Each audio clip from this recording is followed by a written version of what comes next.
Muy buenas tardes a todos, bienvenidos sean a la 13ª edición de la Feria del Libro de Manizales. Es un placer para todos tenerlos acá de nuevo, vernos después de 2 años sin tener feria presencial. Como es tradición en la Feria del Libro, tenemos una franja dedicada al cómic, a la historieta, a los libros dibujados, a la ilustración y con una serie de charlas, de talleres, también una muestra gráfica que pueden encontrar allí en la terraza. Y pues la conversación de hoy se titula Presentes e incógnitas tras la pista de las historietistas de Colombia y España. Entonces nos acompaña Estefanía Henao, Elisa Macausla, Elina Flores. Elina es periodista, guionista, investigadora. Elisa también es periodista, crítica cultural, investigadora. Sus temas son las conexiones entre cultura pop, feminismo y medio y economía, ¿cierto? Estefanía también es investigadora de cómic, ha publicado varios artículos académicos en varias revistas de cómic, de investigación en cómic. Y bueno, es un placer para nosotros tenerlas acá para que nos hablen acerca. Entonces es muy interesante como el panel que pudimos tener en este momento, ya que están tratando de crear esa red de investigación sobre las genealogías de autora de cómic, tanto en España como en Latinoamérica. Entonces, bueno, los dejo para que puedan empezar. Muchas gracias a todos por venir. Gracias a la Feria del Libro de Manizales y a ustedes que se tomaron el tiempo para venir. Vamos a jugar, ¿qué? Yo las modero a ustedes. Vamos a ver cómo nos moderamos. No, saludos. Hola, ¿qué tal? Pues para mí es un honor y un placer poder estar aquí con Estefanía y con Lina después de toda la virtualidad y bueno, digamos que expandiendo estas coordenadas y constelaciones que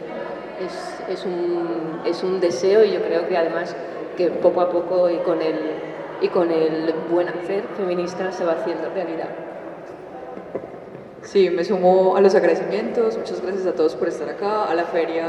del Libro de Manizales por la invitación y por hacer realidad este encuentro que de verdad veníamos como invocando y tramando hace tiempo, y bueno, por fin ya nos hicimos carne en persona y ya pues estamos acá para contarles un poco sobre genealogías feministas, en esta suerte de moderación conjunta también. Creo que lo propicio sería entonces empezar contextualizando qué es eso, pues como de las genealogías feministas de autoras de cómic, y en eso quisiera darle primero la palabra a Elisa para que nos introduzca, y ya ahí Lina y yo nos sumamos. Pues ahí voy. Bueno, esto lo comentamos también ayer, porque siempre plantea muchas veces el reto, ¿no?, de por qué genealogías y por qué es, digamos, una herramienta especialmente interesante también para el feminismo. Y tiene mucho que ver con los procesos de investigación y también el posicionamiento, ¿no?, de crítico desde el que se investiga, y todo ese trabajo que a mí, bueno,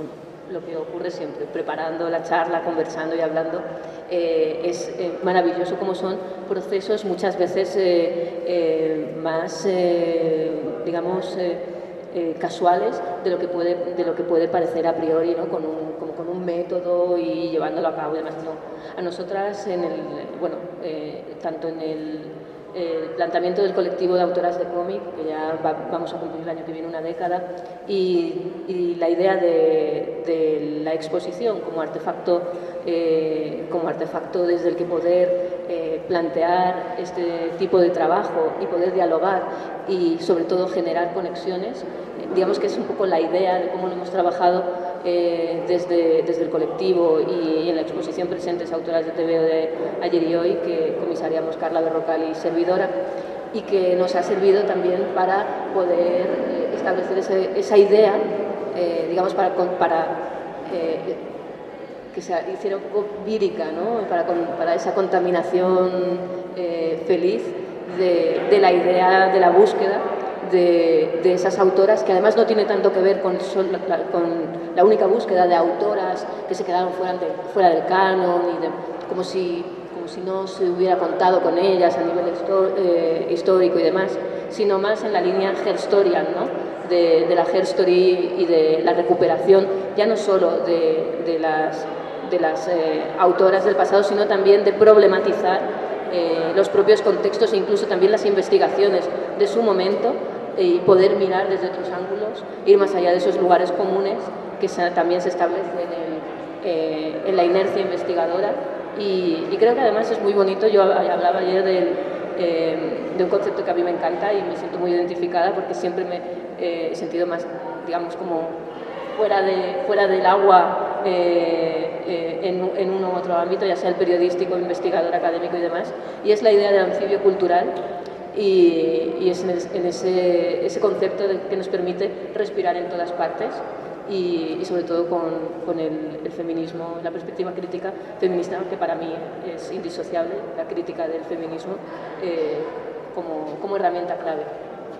Ya os paso. Pues él se fue, pero le iba a pedir el favor si nos prestaba una Doctor Fausto 12, que sería bonito que ustedes pudieran ver, quienes no conocen la Doctor Fausto número 12, porque yo creo que fue como un punto clave para Estefanía y para mí, para empezar esa pregunta por la 12, por dónde estaban las autoras de cómic antes de nosotras. ¿Quiénes fueron las mujeres que estuvieron antes de nosotras aquí haciendo esto?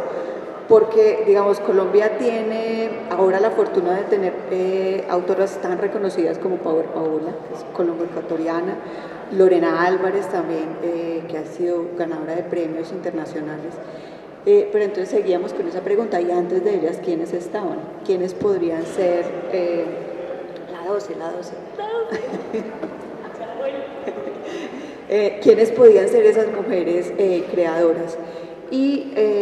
dices una cosa, Elisa, que me hace pensar también mucho como en preguntas que nos hacemos, y es no solo la pregunta por esas mujeres que estuvieron antes, sino cuáles eran los temas que estaban trabajando, cuáles eran las preguntas que se hicieron para sus creaciones, cuáles fueron las maneras con las que representaron su momento también, se representaron a ellas o a otras mujeres o a otras problemáticas, y que nos sirve hoy en día también para hacernos preguntas de cómo nos estamos representando, de poder hacer ese cruce de relación entre los tiempos. Aquí está, gracias. Creo que este es como un punto de origen de esa pregunta para nosotras, como de hacernos esa pregunta de investigación por esas mujeres, y a partir de ahí damos con Elisa y con el proceso que se estaba llevando, que se estaba gestando en España, pero ya luego también conocimos procesos en Latinoamérica y nos conectamos con Mariela Acevedo en Argentina, que hicieron la muestra y el catálogo de Nosotras Contamos. Y entonces es también mirarnos en lo local con las búsquedas que se dan desde lo latinoamericano, pero también desde lo mundial. ¿Cómo se hicieron esas preguntas ustedes? ¿Cómo dieron con esas autoras anteriores? ¿Cuáles fueron las dificultades a las que se enfrentaron, que nos sirve de guía también a nosotras en el proceso? Bueno, para complementar y aprovechando que nos trajeron el Doctor Fausto 12, o sea, como para precisar, es que este es un número especial dedicado a las autoras de cómic. Para entonces me invitan como para que haga una reseña, una entrevista, una colaboración pues en esa lógica. Yo decido entrevistar a Lina y en ese momento nos encontramos como que ambas coincidíamos en una pregunta por quienes habían estado antes de nosotras. Lina más desde la parte como de guión y como de divulgación, y yo también como más desde la parte de quién ha estado haciendo cómic, sí, también la divulgación, las reseñas, como la gestión en parte, y por supuesto el dibujo. Cuando a partir de esa coincidencia empezamos como a hilar y pensar más el asunto, luego ya nos encontramos también como con el referente de Lisa, que ya había lanzado para entonces la exposición y catálogo de presentes, y básicamente de lo que estamos hablando y lo que vamos a hablar todo este tiempo es de búsqueda, rescate, de homenaje, incluso diría yo, de mujeres. Si bien acá tenemos dos procesos muy, muy diferentes, o sea, tenemos el contexto español por un lado y Lina y yo abocadas totalmente como al contexto colombiano. Quisiera también como que ahondáramos un poco más en ese asunto de cómo ha sido ese proceso, tal vez para quienes no conozcan todavía pues de qué trata el asunto, y aprovechando que ya empezó a rotar por allí el libro de presentes, que es el catálogo de esa exposición que se hizo en su momento. Sí, bueno, no, en España en realidad presentes no se ha llegado a ver nunca, porque la exposición nos la pidieron de la ECID, que es la Agencia para la Cooperación al Desarrollo Española, y que trabaja normalmente proyectos que terminan yendo a los centros culturales en otros países, y Latinoamérica a nosotros nos interesaba especialmente,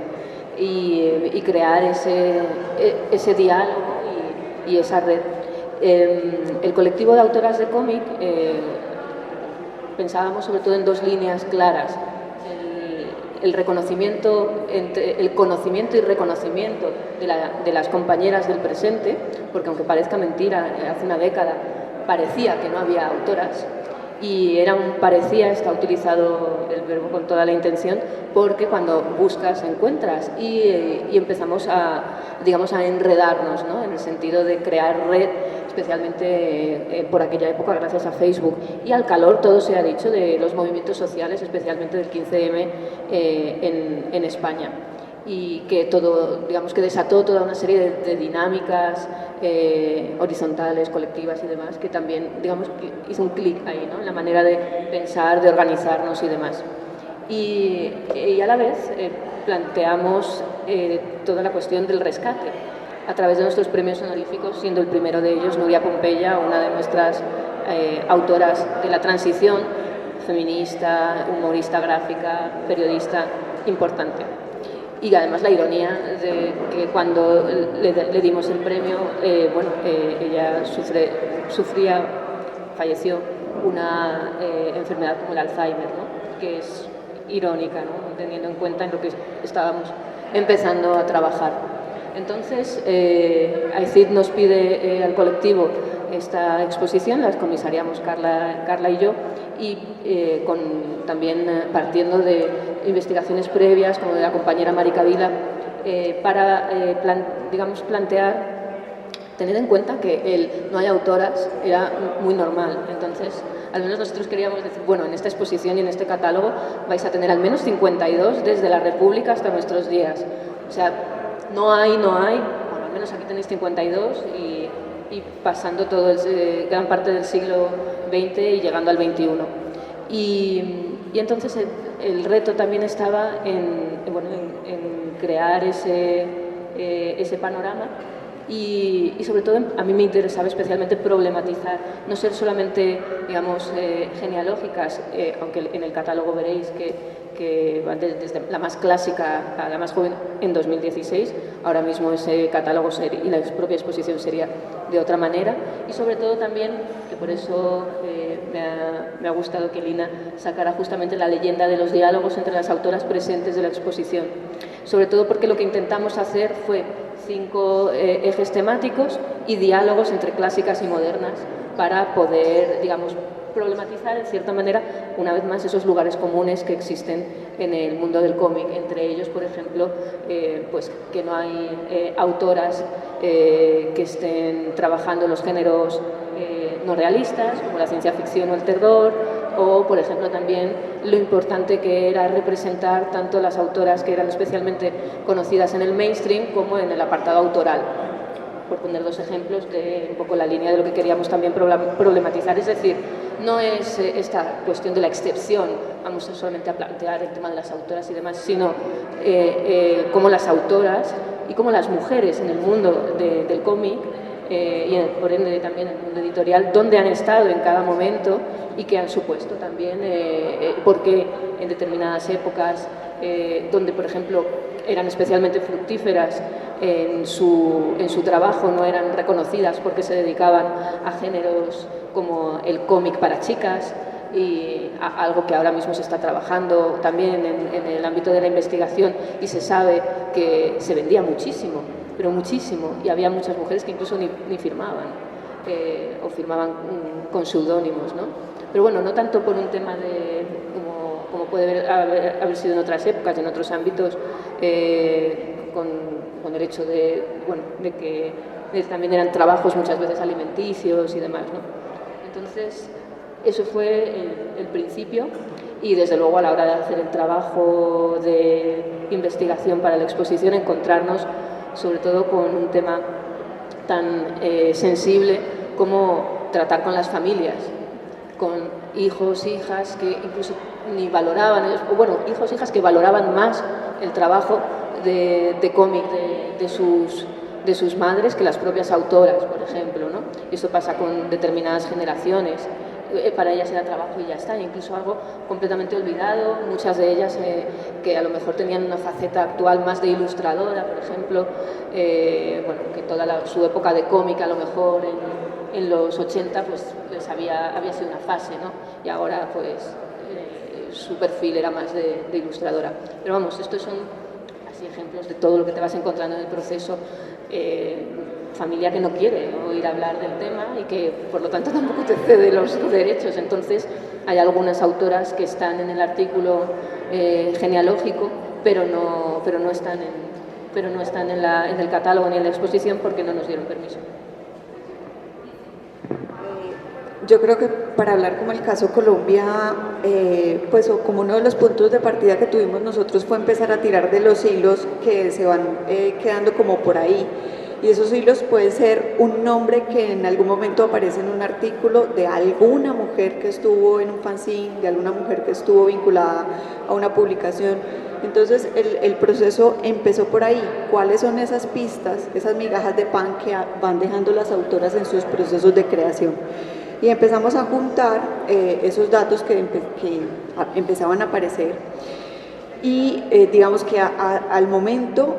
como la mayor información que tenemos es alrededor de los años 80 y 90 del siglo XX, pues también por cercanía temporal, algunas de ellas están vivas, otras ya fallecieron, pero hemos tenido la posibilidad de hablar con las familias. Entonces, en ese ejercicio de búsqueda y de hacernos esa pregunta, también nos hemos encontrado con ese asunto de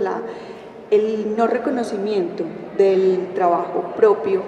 por ellas mismas, con expresiones como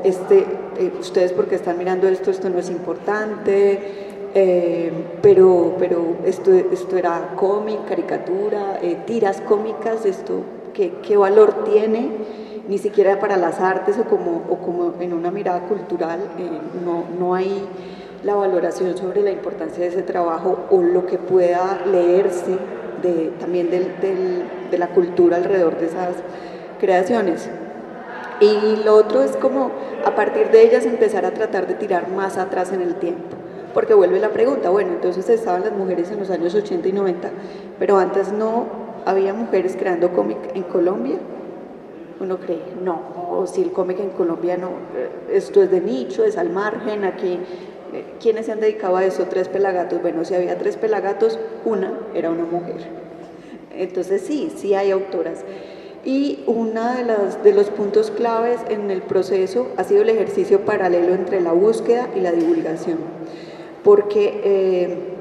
es muy difícil acceder a la información, también por lo que implica encontrar información sobre este tipo de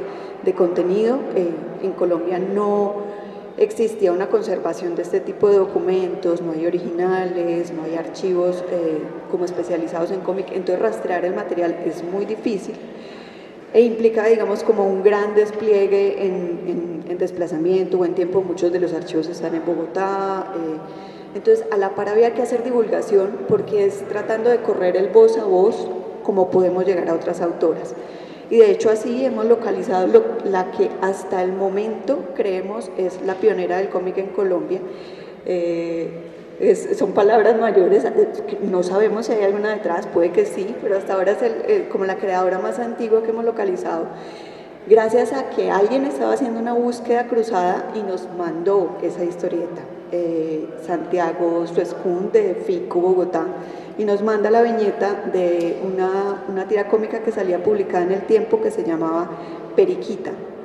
y la firmaba una mujer que se llamaba, no sabemos si vive aún, estamos apenas en la búsqueda biográfica, si alguien sabe, estamos recibiendo información, se llamaba Victoria Franco de Sandoval. Es una historieta que aparece en los años 60 en la sección de historietas del periódico El Tiempo. Entonces, en los años 60 sí había creadora de cómic en Colombia, de tira cómica. Pero, digamos, aquí viene también como la mirada del feminismo, y es que el feminismo, uno de los caminos de investigación que tiene es salirse de los lugares convencionales de investigación, porque precisamente la información que se pueda registrar de las mujeres no está en la historia oficial. Entonces hay que recurrir a caminos al margen, publicaciones que no fueron publicaciones hegemónicas, historia oral, historias de las familias, en los casos a los que hemos podido llegar como esta información. Y mucha información ha aparecido en revistas femeninas colombianas.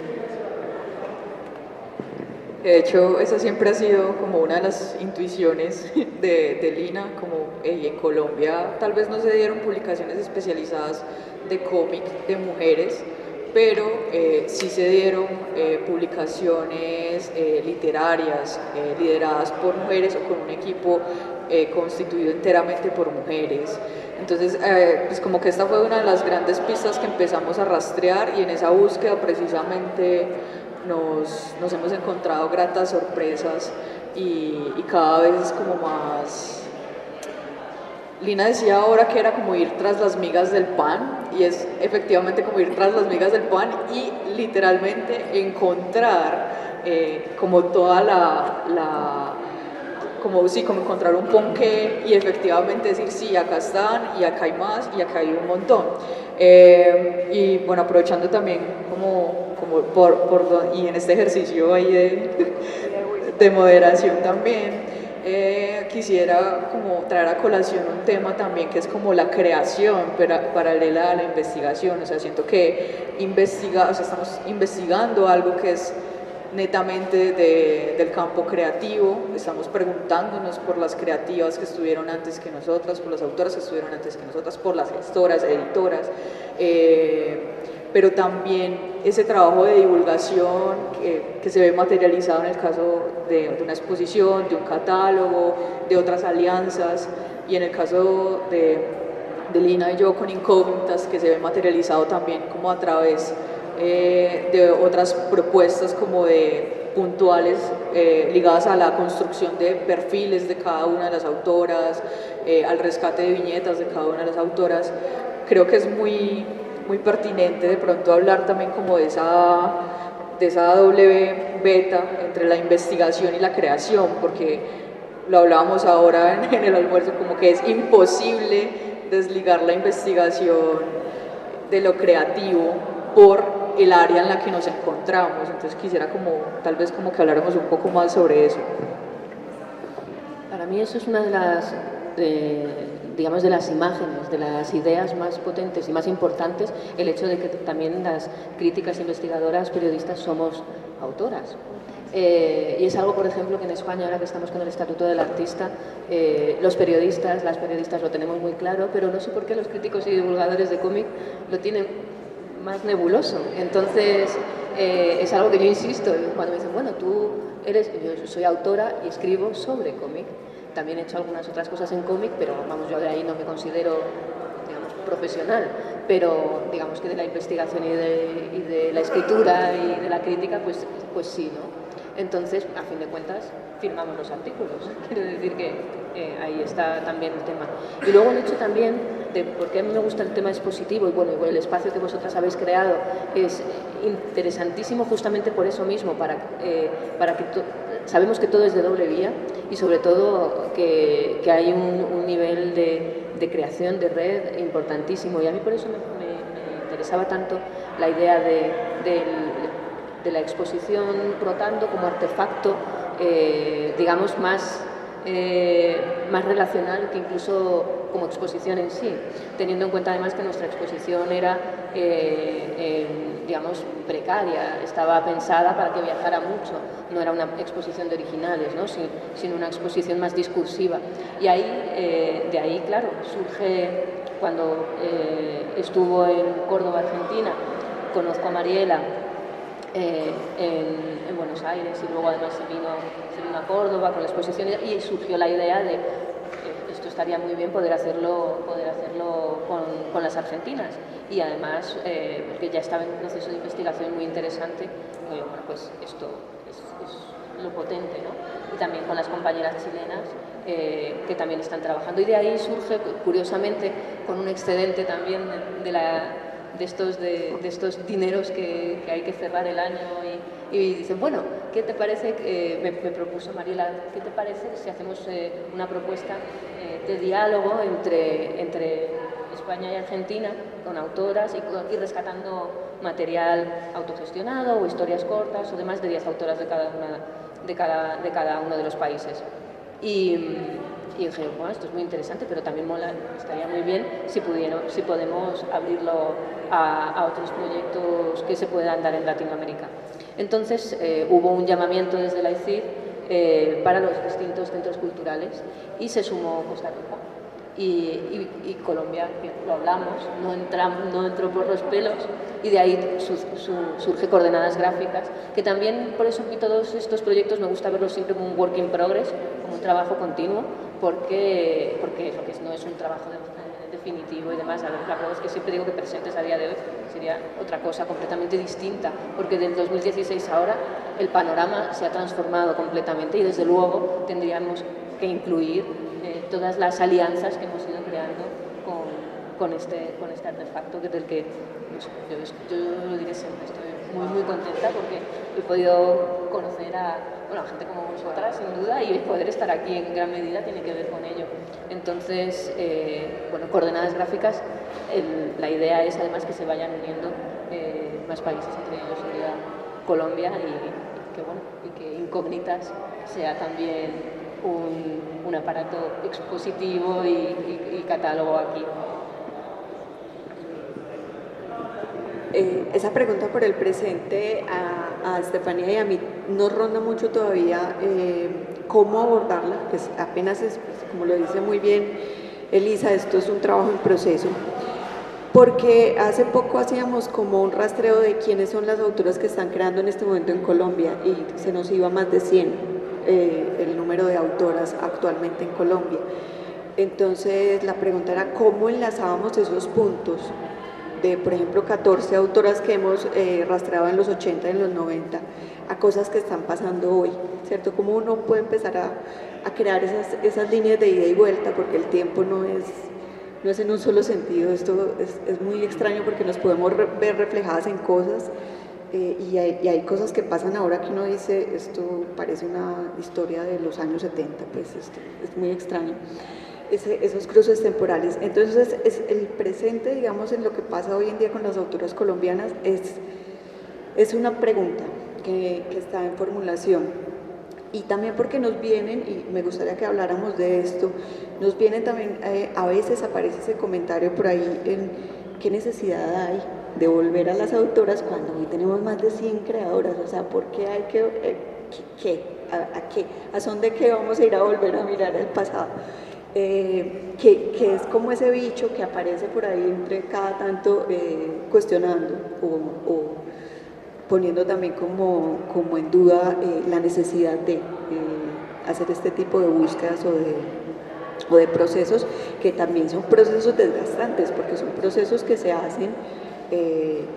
desde la dedicación, desde el gusto, desde la pregunta personal o de los intereses creativos y colectivos que se puedan ir sumando. Pero me gustaría como que volviéramos a esa pregunta y que volviéramos a otro tema del asunto de las publicaciones, porque a raíz de ese asunto de las publicaciones femeninas es que surge este fanzine que trajimos especialmente para Manizales, y que tiene que ver con una de esas autoras de los años 40 que se ha estudiado en Colombia, más ligada al feminismo y al periodismo, pero que también tiene que ver con la narrativa gráfica, que dio lugar para que la narrativa gráfica estuviera en una de sus publicaciones y que creemos que hay un ejercicio de colaboración conjunta con uno de los dibujantes de la revista. Entonces no sé si le damos cuerda a esa pregunta. Sí, porque además, pues como que también me da pie para empatar con lo que estaba diciendo ahora, el ejercicio creativo e investigativo, porque también en este asunto como que nos hemos encontrado muchas viñetas, muchas autoras con las que resonamos de una forma u otra y con la que tarde o temprano terminamos haciendo un ejercicio de especulación. Por ejemplo, si no sabemos quién es pues no sé, solamente tenemos un nombre, bueno, entonces está viva, está muerta, de qué región era, hizo solo esto, publicó más cosas, tenía un fanzine, tenía hijos, alternaba la vida creativa con un montón de otras cosas, o sea, infinidad de preguntas que luego como con esa intención creativa terminan siendo huecos por llenar con la imaginación, pero que luego a la medida en que vamos encontrando más información de archivo y más cosas que nos soporten, terminamos como construyendo. Aún así quedan muchas cosas como la especulación, muchas, sobre todo en el caso de las autoras que encontramos, pero que ya están muertas y que no hay señas. Ojalá uno encontrara una autora y inmediatamente la encontrara, les llegara a uno como el diario creativo de la autora donde dijera como que hoy no puedo dormir porque esto no lo he resuelto, porque tengo que hacer tal cosa, porque tengo que mandar la cotización, pero no, eso no llega, muy pocas veces queda registrado y es ahí lo que nos permite darnos como estos lujos como el que tienen ahí rotando en Ofelia, que es, sí, básicamente una publicación donde nos encontramos una riña, una defensa acérrima por el voto femenino en Colombia de parte de Ofelia Uribe Acosta, que fue periodista, fundó radio, fundó revista, la revista Agitación Femenina, y en esta revista pues defendía como toda la causa del voto femenino en Colombia y tenía un personaje, de nuevo la creatividad, dos personajes de hecho, Doña Cucufata y Serafina. Con esos dos personajes firmaba diferentes columnas, o sea, era Ofelia firmando por tres personas básicamente, y estas columnas luego eran acompañadas por unas viñetas que en un primer momento nos emocionábamos pensando que era de pronto una mujer, porque todo el equipo de la revista era femenino, y era una R, entonces nosotros ya estábamos Rosalba, Rosario, especulando, pero bueno, resultó ser Ralph, y Ralph era la persona como que se encargaba de hacer estas viñetas, y en este fanzine que tienen ustedes rotando, pues le damos como rienda suelta a esta especulación sobre la posible relación de colaboración que tuvo que haber entre ellos, como, hey, mira esta viñeta, mira esta, la puedes hacer así, te parece bien así, pues como que este tipo de relaciones que solamente se dan o que se dan específicamente en duplas creativas. Igual, Lina, ¿me recuerdas qué es lo otro que querías que hablara? Hablando de ese asunto de para qué volver. ¿Para qué? Y ya, como que esa pregunta del para qué, yo también creo que se resuelve mucho, es como con la misma evidencia, o sea, como es contraevidente el recibimiento, por ejemplo, de las autoras que hoy en día están creando y que se emocionan junto con nosotras con el proyecto, con Incógnitas, y cuando como, mira esta viñeta, esta secuencia, esta tira publicada en el 58, no sé, Cecilia Cázares viajó a Italia en el 58, le gusta, en una entrevista dice que una de sus influencias era Hugo Pratt, y eso puede resonar mucho en una autora que tenga, por ejemplo, esa misma influencia, o que temáticamente le interese lo mismo. Incluso nosotras solas también tejemos esas relaciones, como que, bueno, si Cecilia estuviera viva, sería algo así como la mentora creativa de, no sé, otra autora que en este momento esté produciendo su obra, y como que de algún modo las vamos emparejando o las vamos como tejiendo hilos de influencias, aunque sabemos pues que no fue así, pero que a lo mejor puede ser algo así como una influencia en retrospectiva, o sea, como una influencia que no sabías que tenías, luego la conoces y a partir de ello puedes empezar a tomar cosas de allí. Y también siento que hay otro tema que también enlaza fuertemente con el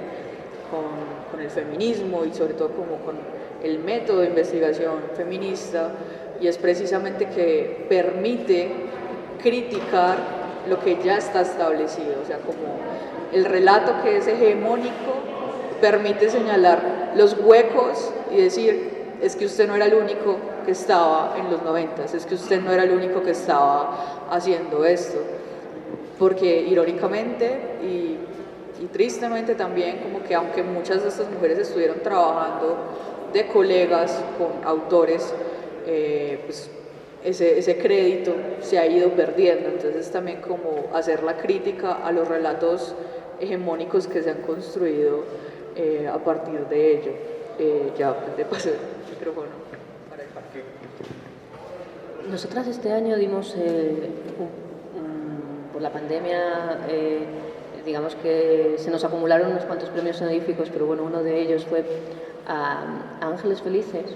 que descubrimos además por unos compañeros en Zaragoza, que a la vez también por su marido, que estaba especialmente imbuido en tema artístico y sobre todo en la ciudad, bueno, un compañero descubrió que su pareja, que su mujer, se dedicaba al cómic desde hacía más de 20 años, solo que para gente, vamos, para afuera, para revistas de chicas, revistas para chicas, tanto en Alemania como en Holanda y Reino Unido. Y claro, lo más interesante fue que también le habíamos dado tiempo atrás el premio a Trini Tinturé y también a Pura Campos, y resulta que las tres se conocían, y especialmente se conocían tanto Pura Campos como Ángeles Felices porque también sus parejas eran duplas creativas en el sentido artístico comiquero también. Entonces descubrimos ahí casi como una comunidad maravillosa y con unas anécdotas increíbles. Y lo que era curioso era que de todas ellas, a quienes sí habíamos conocido, sin duda a Pura Campos con Esther y su mundo, y a Trini Tinturé también, porque llegaron algunas de sus heroínas más emblemáticas también al mercado español. Pero Ángeles también existía, estaba en esa red, pero era completamente invisible para nosotros, ¿no? Y lo que es más interesante, curioso, es que Ángeles y Trini se hablan muchísimo por teléfono. Llevaban 10 años hablándose por teléfono y la sorpresa que se les dio cuando le dimos el premio honorífico fue que Trini, aún estando muy mayor y además un poquito tocada de salud por una enfermedad reciente, pues apareció allí. Y es un poco lo que tú decías, ¿por qué? Bueno, yo solo puedo decir que son momentos tan emocionantes que lo valen absolutamente todo. Yo hice de abogado del diablo, pero igual el para qué a nosotros también nos pasó un momento muy bonito, porque como les decíamos ahora, una de las apuestas de Incógnitas es a la par que hacemos la investigación, hacemos la divulgación de lo que vamos encontrando. Y en esos ejercicios de divulgación hasta ahora hemos logrado construir completos 2 perfiles de autoras, de Cecilia Cáceres Amaya, que ya falleció, y de Lucía Lozano, que eso está en internet, está en la página de Altais Comics, buscan Incógnitas y pueden leer los perfiles, pueden ver en YouTube las entrevistas, esta con Lucía y de Cecilia con las hermanas. Pero digamos que una cosa que fue muy emotiva, que para nosotros también nos da ese para qué hacerlo, fue que Lucía vive por fuera de Colombia hace muchos años y está desconectada de todo el sector como artístico y cultural colombiano desde hace muchos años. Cuando la localizamos y empezamos la conversación con ella, pues igual estaba extrañada, no entendía muy bien, y accedió a la entrevista, accedió a la entrevista pública en YouTube, todo el rollo, y al empezar a hacer la divulgación, ella tiene cuenta en Instagram y pues mucha gente la empezó a seguir. Desde Colombia empezó a conectarse con otras ilustradoras, con otras personas del sector, y luego nos escribió y nos decía: estoy impresionada porque esto ha creado una red nueva, completamente nueva para mí, de un universo que yo no conocía. Y es como esa revaloración también del lugar que puede ocupar lo que en algún momento hiciste. Y lo otro, que también es algo que tiene que ver con el para qué, pero que también tiene que ver con algo que hablábamos ahora y que me parece interesante traer, y que tiene que ver con ese asunto del sustento, la economía del cuidado relacionada con, que incluso lo hablaban en la conversación anterior, cómo sobrevivir o seguir haciendo cómic, o cómo apostar en este medio a la creación. Y me parece muy interesante el caso de Lucía Lozano, porque Lucía, nosotros llegamos a ella por unas tiras que ella se creó un personaje que se llamaba Lucrecia y salió publicado en una revista de cómic colombiano, Acme, ¿cierto? A través de ahí llegamos a ella, que tenía un ejercicio muy interesante, la representación femenina para ese momento, pero resulta que Lucía, entre los años 90 y comienzos del 2000, se inventó un personaje que fue vinculado al tema publicitario, que se llamaba Elbac, que es cable al revés, y fue todo un personaje que creó un entorno. Tenía una historieta que salía publicada mensualmente, pero alrededor de eso hizo un montón de productos publicitarios. Tenía peluche, tenía llaveros, tenía el círculo amarillo de Elbac. Y en Bogotá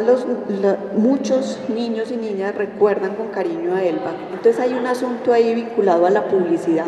al mercadeo, a otro montón de cosas asociadas que se nos sale a nosotros de la comprensión de la lógica de cómo en los años 90 se podía vivir, no solo de cómic, hay otro montón de cosas asociadas que también es interesante poder ver alrededor como del fenómeno de historieta, pero no es historieta desligada del contexto.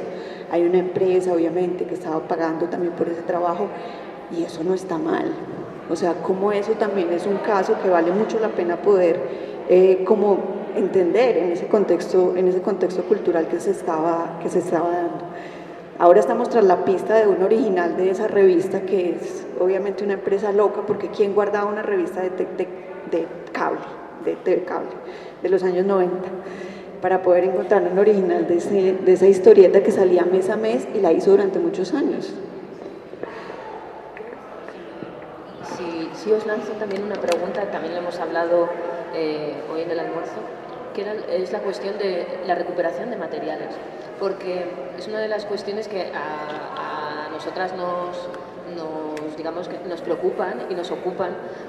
porque estamos muchas veces hablando de autoras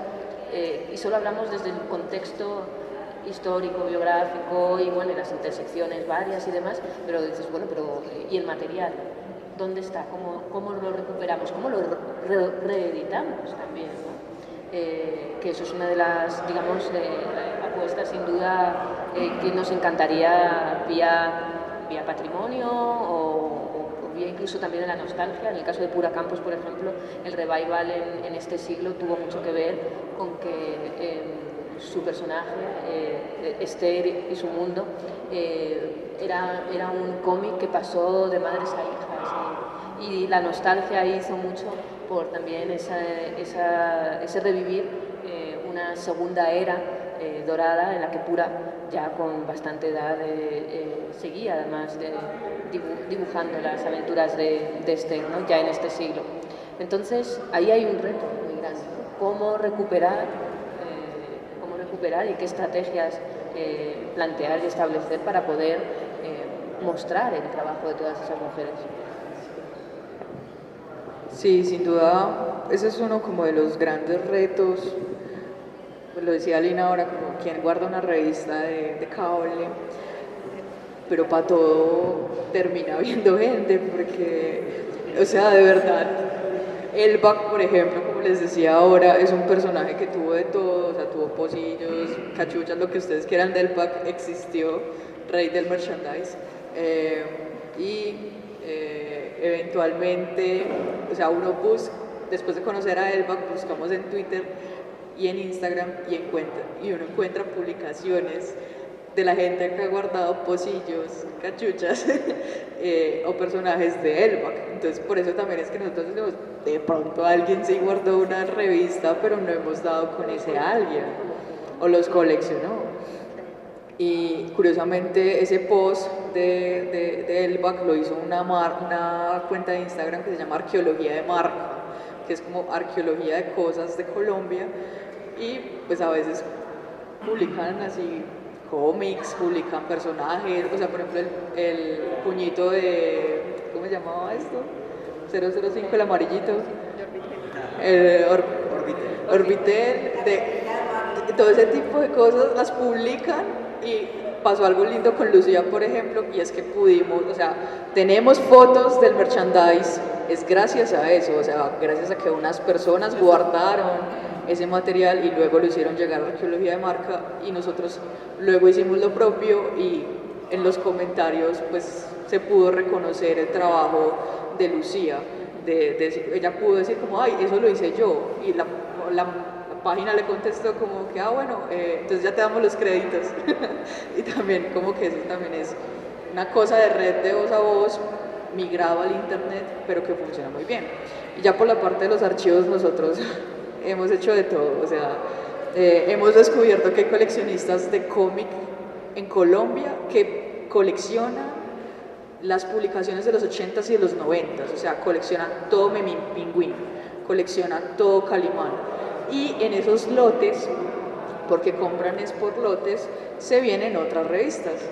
Nosotras estamos súper pendientes, por ejemplo, de esa red de coleccionismo, y gracias a eso, por ejemplo, no trajimos, pero bueno, también es que es un material más delicado, hemos conseguido un par de números de La Capitana, que fue una publicación seriada que salió con Editora 5, o sea, venía con el periódico,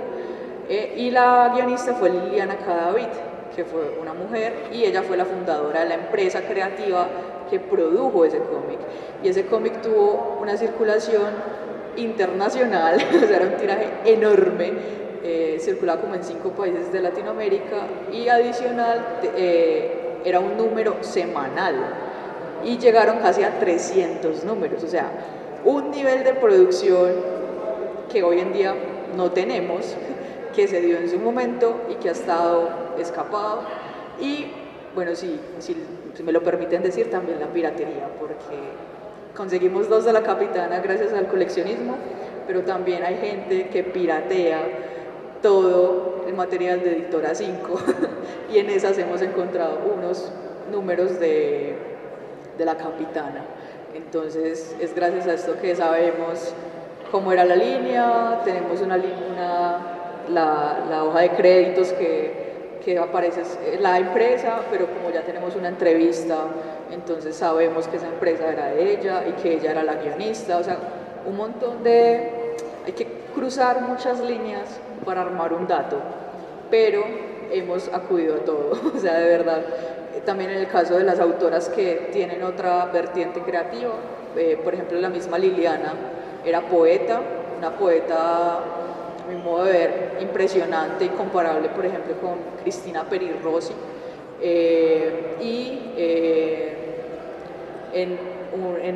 ¿cómo es? Señal Colombia, no, era Señal RTV, le hicieron en algún momento como un especial, un capítulo, se lo dedicaron a ella, y gracias a la pandemia nos compartieron el archivo, porque si no nos hubiese tocado hacer una carta, un permiso para ir a los archivos audiovisuales del canal y que nos dejaran ver esto, pero gracias a la pandemia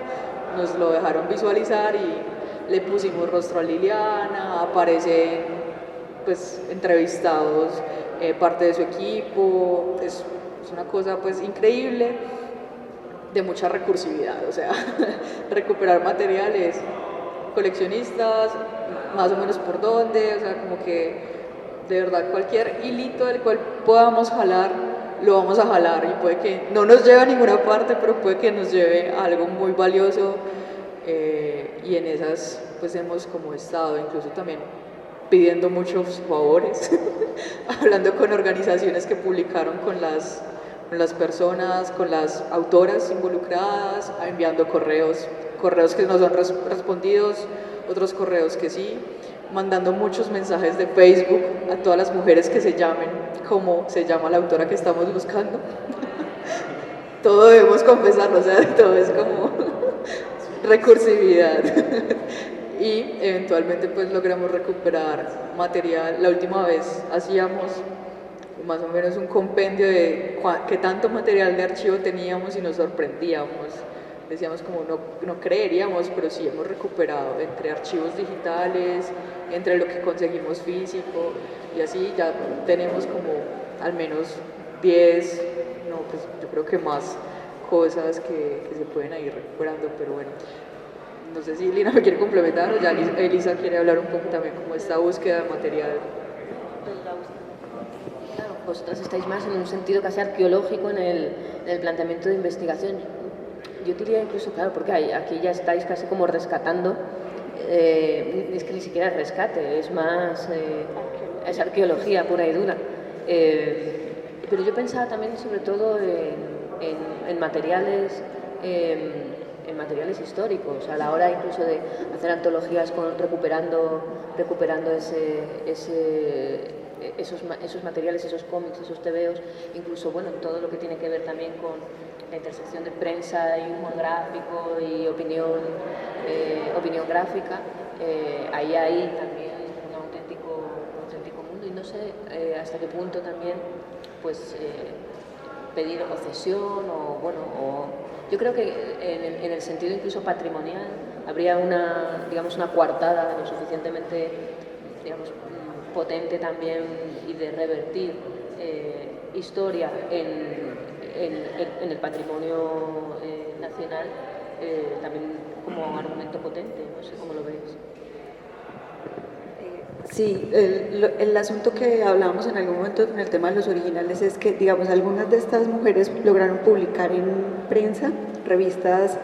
por ejemplo, del Tiempo, del Espectador, pero lo que pasaba, que algunas de ellas nos lo han dicho directamente, es que ellas entregaban el original en los periódicos y esos originales nunca se guardaban, jamás se conservaban, se botaban o se regalaban en los mismos periódicos. Pero algunas tienen la conciencia de guardar ciertos materiales. Y sí. A nosotras, algunas de las autoras que han logrado tener, porque además no te los devolvían, era porque además te lo dicen así un poco bajito y en confianza, es porque se hacían un poco las tontas, las locas. No, y se lo llevaban. Y siempre lo dicen así como un poco, pero gracias a eso se han podido hacer también exposiciones, pero claro, ahí ya sería preguntar a quien tenga los derechos para luego reproducciones, no tanto en los originales, que además muchas veces ahí faltaría incluso el texto, el color. Sí. Uno de esos encuentros afortunados ha sido con una mujer que de hecho nadie sabía alrededor de ella. Estaba su nombre como en algunos rastreos, de hecho aparece en la historia, ¿cómo es? El Museo Virtual de la Historieta, que es Miriam Neira. Miriam Neira tuvo una tira cómica en la revista Carrusel del Tiempo en los años 80 y firmaba como Mina, una tira que se llamaba Subsana. Mucho tiempo estuvimos buscando, alrededor de un año estuvimos buscando indicios de Mina y la encontramos, está viva, vive un año después, logramos dar con ella, ya tuvimos una entrevista preliminar. Y ella guarda originales, de hecho nos compartió muchos de sus originales y pudimos ver el color real de esos trabajos, y nos contó que de hecho hay un caso de censura en esa historieta con ella, porque ella sale de la revista Carrusel porque ella hacía una tira cómica que tenía que ver con una crítica a la contaminación ambiental de ese momento, en los años 80 en Bogotá. Y a la revista Carrusel como que no le iba muy bien eso,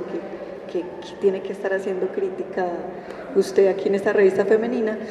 y sale de la revista. Y se crea otro personaje, pues buscando también el asunto de la sustentabilidad, se crea otro personaje que se llama Candelita,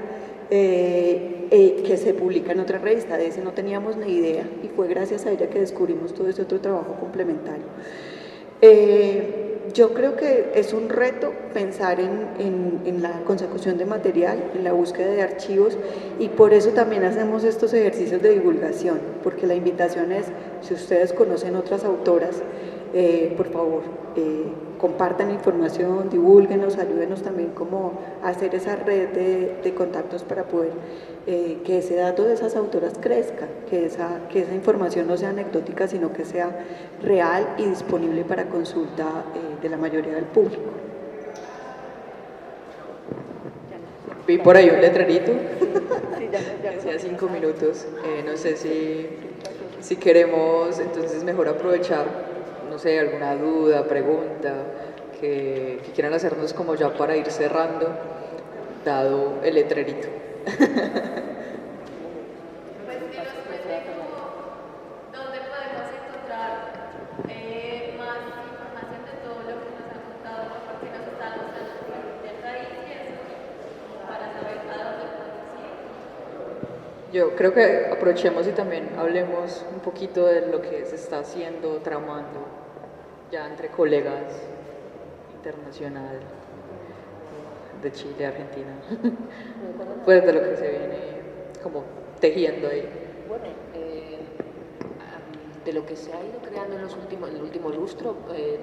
presentes, el catálogo que ha estado por ahí está en online. También un documental de 1 hora con entrevistas a distintas autoras, también en Vimeo. Se ponen presentes autoras de TV o Vimeo y se encuentra también sin problema. Coordenadas gráficas también está online, o sea que se puede descargar tanto el PDF entero, que pesa una barbaridad, como luego también por cada uno de los países y demás. Y luego, por ejemplo, las compañeras chilenas han hecho un catálogo muy interesante y bastante inspirador. Incluyen además, inspirador para emular, en un sentido de, es verdad que lo plantean en un sentido de exportación del talento. Incluyen también a las gestoras e investigadoras, pues un detalle que me pareció muy bien, muy bello. Y también se puede encontrar online. Y no sé a qué te refieres con lo que se va tramando. Coordenadas gráficas esperamos que tenga expansión en breve, también un poco con la idea de que haya 10 autoras colombianas y podamos también incluso que se sumen también 10 autoras mexicanas, 10 autoras peruanas, paraguayas también, sería una maravilla. Y esto es un poco una de las vías que vamos a seguir explorando, y si me he dejado algo por ahí me lo dices. No, que precisamente lo lindo también como de esto es como que es mirar hacia el pasado, tejer los vínculos con el presente, pero también expandir, porque como decía Elisa en este momento, o sea, empezó en España, luego Argentina, acá tenemos pues un proceso, Lina y yo, no dudamos que tal vez alguien más esté haciendo su propio proceso acá, también está Chile, está, y o sea, lo ideal es que luego podamos como reconstruir esa genealogía en general. No, solo la página altadis-comics.com pueden ver varios artículos, videos en el canal, bueno, el fanzine, pueden conseguir algunos aquí en el puesto de Dr. Fausto, y nada, pues búsquenos por ahí que seguimos hablando.